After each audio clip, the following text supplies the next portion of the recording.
गणनायकाय गणदैवताय गणाध्यक्षाय धीमहि गुणशरीराय गुणमण्डिताय गुणेशानाय धीमहि गुणातीताय गुणाधीशाय गुणप्रविष्टाय धीमहि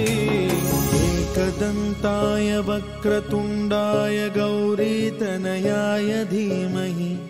गजेशानाय भालचन्द्राय श्रीगणेशाय धीमहि